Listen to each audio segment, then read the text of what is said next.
hari weekend zimwe na zimwe bazajya bari kubyina ibingibi twakoze uyu munsi. Rero kuri kumwatike ntabwo dusohoka ari nyine twe twintertaining abantu, ntabwo iyo service nitwe tuyitanga urebye. Twizere ko turi buze kubona abantu izindi mpano nshya muri 155 cyangwa muraba mu n'abantu bashyashya tuza kubona. Impano rero, impano nshyashya zo zirahari nyinshi. Nahoze ndeba nk'indirimbo zasohotse muri iyi minsi. Nyine Brenda na Diedora. Impano zirahari, abantu barahari benshi bakora. Nanjye nimbishobora nzakomeza nshyiremo akagufu, ariko muri iyi minsi nari ndimo gufokasinga ku bijyanye n'ibyanjye cyane. Kubera ko nyine gukora nyine gufasha abandi nibyo ni byiza.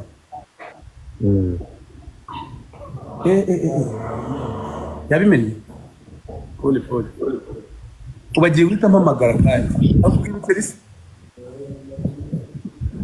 hari igitaramo cyakomeje guhwihwiswa, ariko batubwiye ko yari projet ngo yakozwe no bita, cyangwa ari projet ya projet yigeze kuvugwaho. Ndatekereza mu abanyamakuru yigeze kubimaza bivuga ko ntacyo bitwa bishoboka muyoboke. Hari gahunda cyangwa iyo gahunda irashoboka yo kuba mushobora gukora igitaramo concert we na Deben muri stade Amahoro, mukadukubita ibyishimo, mukaza abafana tugahura hagashya. Management zabigiyemo rwose, ndiye ntabwo bijyamo cyane, ariko icyo kintu cyarabaye management zabigiyemo. bo bagiye kubivugana, imbizi rero baracyane birimo.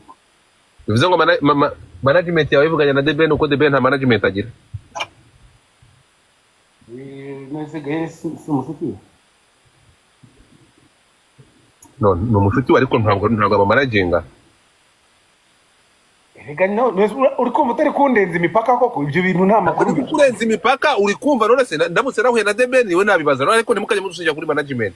None se management yerega abafana hano nibo bareba, nk'iyo management nk'abantu hano bagukunda gupfa, ariko batazi ngo management ni hari akazi umuhanzi atikorera nyine. Ariko uri kumva ubu ugomba kubitubwiraho Melody, nk'abantu bagukurikiye ntabwo bazibije management ngo dufatana na management, ariko umuntu uri ahangaha ukunda Bruce Melody nko gupfa, management ntazi ngo ni ibiki. Wica reba ni Melody, ibyo kuvuga ngo imizika isohora te, management managinga gute, they don't care. Icyo bareba ni Melody n'ibyishimo baha. Ndakumva noneho. Ikibazo urahuze rero.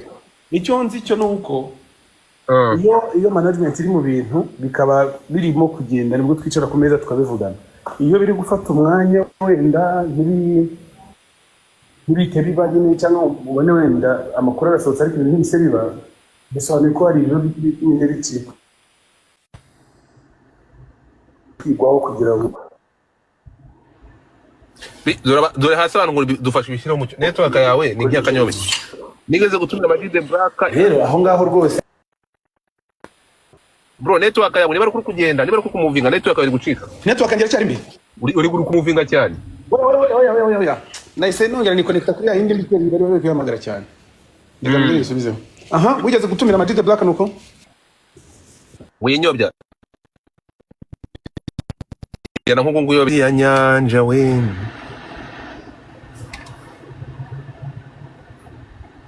None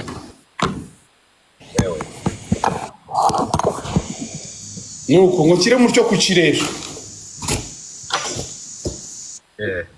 muzibagiye kuduteka Melody. Nakubwiraga abantu hano hasi ngo bishyireho umucyo, reka dusabe niba na management itwumva bahari bumve ko bikenewe. Okay, dukeneye show, dukeneye kubona stade Amahoro yuzuye abafana ba Bruce Melody na Deben. Iyi projet nkawe nk'umuntu ugomba guhereza ibyishimo abafana bawe, kubera iki utagera gutyo kanyaganyeza management ibyo bintu bikajya mu bikorwa? Ibyo bintu ntabwo nshobora kubyanga. Ko burya nyuma y'ibindi byose turabana mu Rwanda, ibikorwa twagize amahirwe yo kubigira no kubikoresha birakwiye. Rero ntabwo ndi mu bantu bakumva nyine bidakwiye rwose. Niba hari n'ubikeka gutyo abikeka nabi. Igihe ushobora kuba cyabera, management nizere ko nayo iri kutwumva, babikurikirane nyine babikore.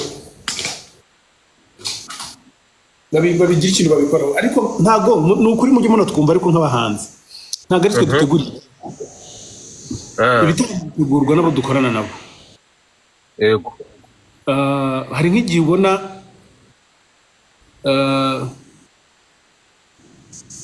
nk'igitaramo especially nk'i Burayi muri Amerika n'ahandi ibitaramo biraba ukabona babiteguye babikoze b'amakosa bakabanza gushaka wenda nko gucuruza bikagenda gutya na gutya ibyo bintu byitirirwa umuhanzi ibyo si twe tubikora hariho abantu bashinzwe gutegura ibitaramo aba promoters aba management n'ibindi ubwo rero icyo kintu nizere ko na management iri gucyumva nanjye ndaza kubishyiramo ingufu biba hari ibintu bishoboka rwose twabikora kubera ikize twari ariko uzi kubona stade Amahoro nyine stade yo mu rugo yuzuye kubera abahanzi bo mu Rwanda ntako bisa none ntutekereza ko aya masaha muramutse we na Debeni mufite indirimbo muhuriyemo iyi ndirimbo ishobora gusunikira abantu gusaba iki kintu mukahurira muhuriye muri iyo ndirimbo nta gahunda ufite yo gukorana na Debeni indirimbo ko muri Kigali erega ntabwo sinzi ukuntu bigenda ariko ntabwo music ukuntu imeze umuziki w'abahanzi babiri nkanjye na Debeni nta muntu utakwishimira kumva ariko birasaba ko nyine munahuza icyo kiganiro mushobora kukigirana bigakunda harabura iki kugira ngo muhuze ikiganiro harabura iki ku buryo mudashobora harabura iki ko Debeni ari i Kigali ese ubuheruka kubona na Debeni ryari ntabwo duherukana pe ntabwo nakubeshye duherukana muri show ye cyagiye yakoze show muri Arena mu rugo guhuza hari n'indi show yabaye nayo duhuriramo gutyo ariko urumva nyine ni ibintu byo mu kazi tuba twirukanka twese tuguruka buri wese ajya gutegura ibyo ntabwo ariko ndabizi neza ko ari ikintu gishoboka ni ikintu twakora ni ikintu cyakunda rwose kandi ni ikintu kitanagoye gishoboka ikintu gishoboka wow bro I love the way biba biri positive kuri extend kumva ko niyo ndirimbo tuyikeneye kandi ishobora kuboneka ubwo byaba ari umwanya ntabwo ntekereza ko na Debeni ni umuntu nzi uca bugufi ku buryo atakwima korabo cyangwa ntabwo atakwima korabo ku buryo indirimbo atakwemera atakwanga kwisohoka cyangwa n'abamuri iruhande noneho iyi ndirimbo habwa iramutse indirimbo ya Debeni igiye hanze numva ibi ngibi byaba ari fresh kurushaho ko ahubwo twahita dufatiraho tukabona kandi turabona nimwe mutugira twebwe buriya niyo ngera ahandi hantu niyo ngera mu bihugu ikintu gikomeye mba mfite ni abanyarwanda ni abantu b'iwacu bazapotinga rero ntacyo bansaba ngo ntibinde ni ukuri mbashije kugikora kuko niba kugeza amasaha ushobora gukora indirimbo ukayikorana n'abahanzi bo muri ku bihugu duturanye ugakorana indirimbo na Debeni akorana indirimbo n'abahanzi duturanye indirimbo zikaba kasamutwe sinumva uburyo Baraka ashobora kuva muri Kenya indirimbo ikajya muri projet ariko mwebwe abajene muri kumwanga kandi mushoboye ntimukorana indirimbo ibintu bigitangaza so I hope ko indirimbo tuzayibona iyo ndirimbo ikaza none ikadufungura concert yo muri reka dutegereze iyo ngiyo nibwo niyo nzira ikwiye yanatuma wenda ibintu byoroha kugira ngo n'icyo gitaramo kiboneke kandi nta abantu barabifata bakabikuririza nyine bakabishyira ku rwego rutariho nta roho mbirega ibihari ese bino bintu ko twese twabisanze kandi hano turi hari abandi n'ubundi tuzahava tubasiga abandi rero nta bidanda nyuma y'uko nje nka Mesiya nkaziza inkundura na zira conspiracy nkazikubita ikinyafu nkazivanamo muzanyandika mu mateka cyangwa muzandirimba cyambere mu makosa najya nkora sinyandirimbo urwo mbonye uravuze ngo kundirimba no kuririmba urwo mbonye melody nk'umuntu waje meze nka Mesiya nkaza nje nk'umuntu uzanye agakiza uravuze sinakubonye kuririmba urwo Ndashaka kumva ko nakubonye wowe uramburiza iki kuvuga ko nakubonye so uravuze ngo kuririmba no kuririmba Melody icyo kinyarwanda kiraremereye kandi kiraremereye ntabwo kimeze nk'icyo kuri Twitter ariko Melody Jesus Christ. Ikize kandi mwako cyane. Jesus Christ. Way. Bro, they send you a lion. Bande se kandi abo. Ndabura reka Bro. Man, ikibazo ntabwo wicaye hamwe urimo kugenda Melody. Ndabura narindi kwarura man ndashonje nabikubwiye gwera kare. Bro, Javier, thank you. Yo bro. Mufana bajaka gutamo lion wallahi. Ibyo bitse gift lion it's cost almost 500. Nk'amadolari 500. Yo arakoze sana sana. Ntabwo mushobora kubyumva, ntabwo mushobora kumva izi social media nibyo nari nkugaruye mu kanya kubwira abahanzi biwacu no kubera iki. Thank you Janvier. Thank you so much. Abahanzi bacu ntabwo cyangwa ibyamamare dufite ntabwo baramenya umusaruro social media zitanga. Aribyo nibaza aho bikanshobera ariko warumbwiye ko n'ubushize wari watangiye ikintu ubushize ugerageza no guconnectinga n'aba social media influencer b'Abanyarwanda ariko uhita ugenda urakowa. Kuki mutaba active kuri izi social media? Biratangaje kubona uku n'ukuri umabarire nkunenge cyangwa nenge abahanzi biwacu n'ibyamamare dufite biteye isoni kubona aya masaha dushobora kuri audience ufite kuri public ufite ushobora gustreaminga tukaba dufite abantu batajya no kubingaye. Hari umwana simple individu uza agastreaminga Nigeria utazwi streaminga akaba afite ntagire munsi y'abantu akagira 130 na iyo ni record n'ibindi kukubwira byara bibaye. So Melody, yes, ibi bintu warumbwiye n'ubwo bahise bagwamagariramo waruvuze ko hari icyo ugiye kubikoraho kugira ngo iki kintu rero kibe active.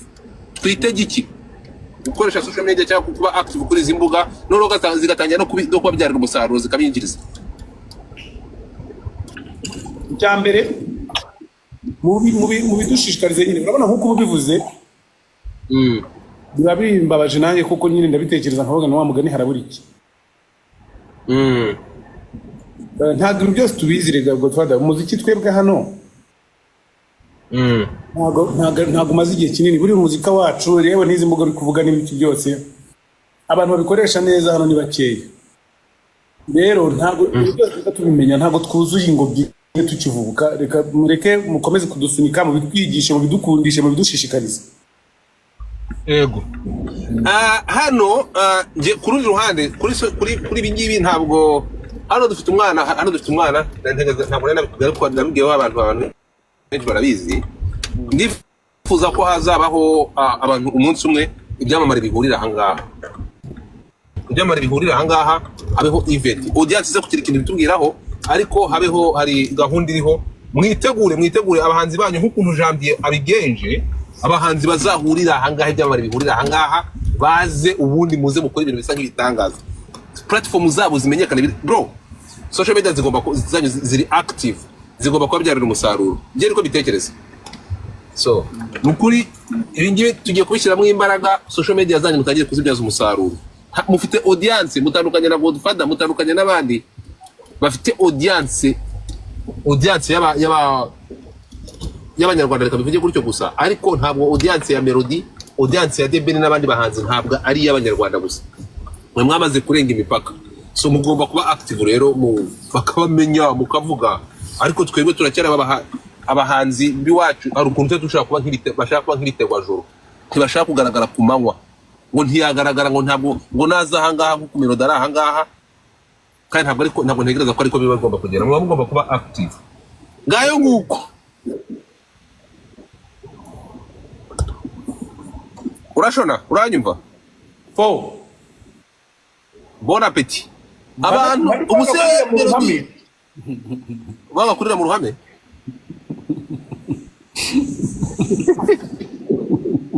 Abantu mukanya mugire niba abantu bafite ibibazo abantu mushaka ndabizi bamukumbuye umuhanzi wanyu Melody uze kugerageza uzamura abantu. Yego ntabwo nzi ko ndi moderator narugufasha kubazamura ariko ntabwo ndi moderator. So ntushyire urankandaho ungire moderator kugira ngo kubazamura. Urankandaho ugiye muri ntuza ureba ahantu handitse moderator. Ngiye muri ntuza nkandaho ureba ahantu yego ureba noneho urebe moderator ukande kuri urabona wabonye moderator ikibazo cyawe nturi gusobanura ibintu neza ngo ukande kuri Nkandaho. neza ni kandaho nunkanda urajya muri settings ntago kanze ubonye ikisoma hari gift microphone camera ushobora kuba biri ngaho yego moderator no reba urabona akantu ka settings we genda gakeya settings nazo ndi kubona nunkanda urukungana bakakubwira ngo iki kandi bakambwira ngo mumanure ugize guki oya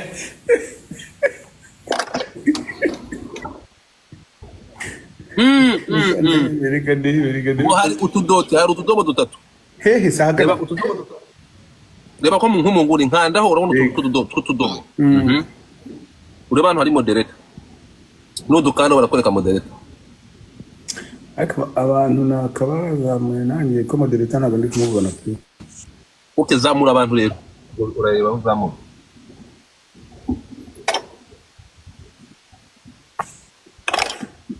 iboro nukubibigiraho none ubu ngiye kujya nzibafatiraho gutya nako rimwe muzifatira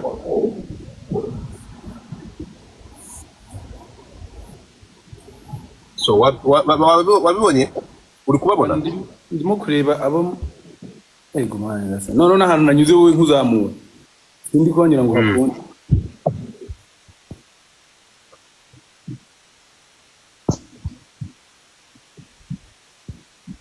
ariko ndi kubona nabazamura suko accepting asaba abakoze request yego accepting abashyizemo ntuzanyu mubazamure noneho ndabizi bafite ibibazo byinshi n'amatsiko menshi yo kukubaza bahasira kubaza ibisanzwe uyu nguyu bita fire bite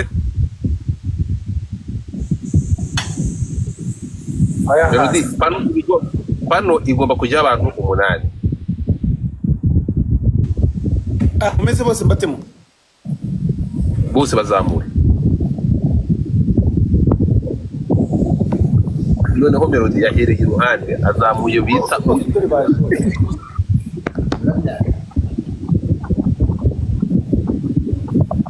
wabazamuye so rero biba bisaba kugira ngo umenye abantu ugiye kuzamura oya bahari baravuga ahubwo wenda bakaza kwibuka nabo nyine kugenda batanga umwanya bagaha n'abandi itahi wacu wemera kubi asante sana ndi umukunzi wawe ukomeye by'indani kabisa asante man thank you